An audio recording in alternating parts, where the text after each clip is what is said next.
down this trail toward where I live. And I can't get through here right now where my plaque is and my tree. My tree usually has a yellow ribbon around it, so everybody knows where I used to live, and the tree that I planted when I was 10 years old. And I just want to come down here and overlook this place.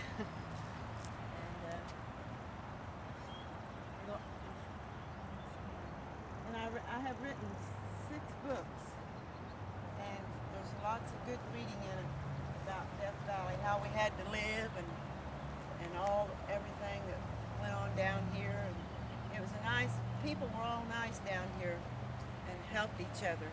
It's just the conditions we had to live in. And I didn't want to leave this world without sharing my history with people in this community and all over the world. I wanted them to know about it. They needed to know. So I don't think it should have been swept under the rug. So I wanted to see to that it wasn't. I'm so happy that everybody's glad that I have written these books, these 6 books about Death Valley. And now over in where the covered bridge and all that was a cow pasture. But where I'm at right now, all of this is Death Valley. The railroad bridge is right over there, where I used to go down to the dump. And I know you'll enjoy reading the books.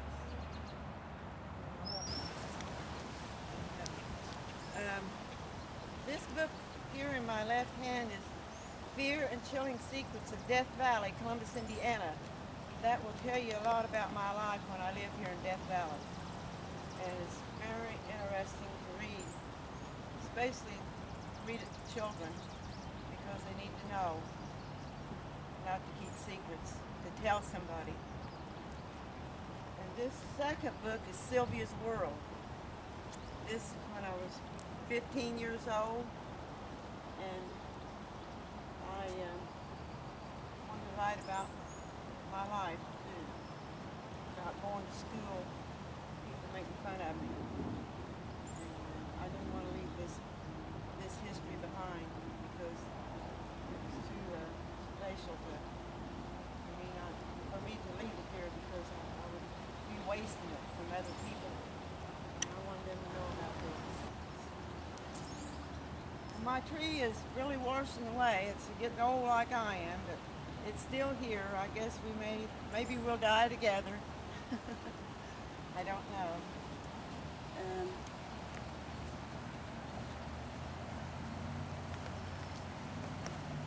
I managed to get a hardback book. A hardback, Sylvia's Journey Through Darkness, Fear, and Sadness. That's what I've been through living in Death Valley. The reason they called it Death Valley is because there's several deaths happened on the railroad track, and a man got killed at the tannery, and a man got drowned in this White River that lived down here. He lived in the cow pasture side, over back up here, and they never did find his body. So I don't know what happened to him. He probably got tangled on a limb or something. They couldn't find him no more. His name was Mr. Berry. And I just want everybody to read the books, and they'll learn more about what Death Valley was here in Columbus, Indiana. People used to fish in this river, but I don't think I'd want to eat the fish in it now. It's so muddy and dirty. Be unhealthy. But I just never forget where I came from. So it'll always be Death Valley to me. Oh, I have a book, People and Places in my town, Columbus, Indiana, and that tells you how people helped me when I was a little girl, and how the soldier boys came and brought us some food and stuff, and how happy we were. And there's so many things in this book you would like to read. It's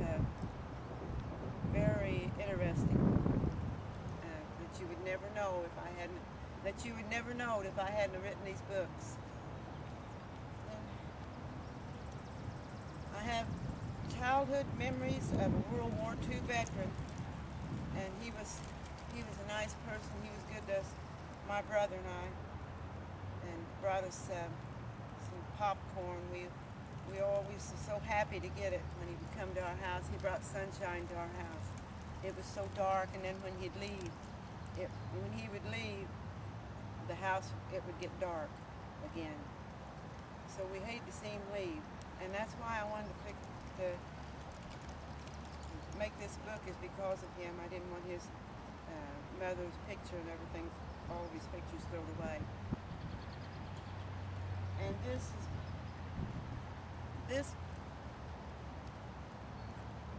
this book, Until the Last Breath, is about my husband and I.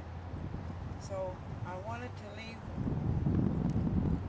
something behind about my ex-husband, because he was a sick man and I felt sorry for him.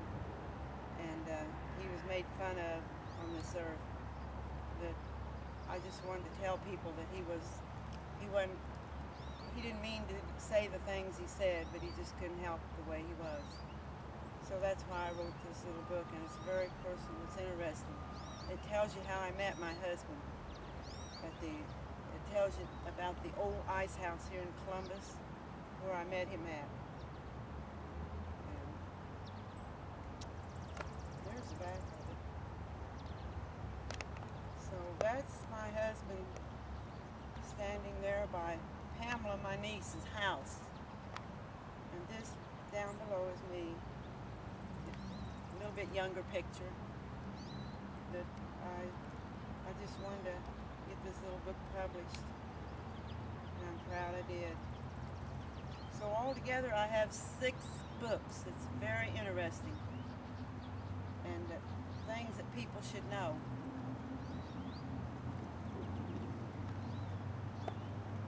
And my brother lived over in here where I'm standing now, and the river was so high over in here, is back here with the cow pasture, is where he was carrying his 2 children out, and he almost fell with them. He had 2 children in his arms, and the policeman was going to arrest him because he was walking in the flood, but he had to get out. It was a flash flood, and there wasn't no way he could stay back in there because it was so high.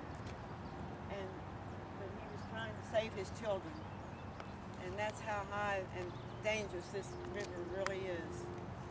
And I just want to do this before I leave this world, because I'm getting old. I'll be 79 this coming December. So, but I thank God He's let me keep my mind and everything to tell this to everybody in this whole world.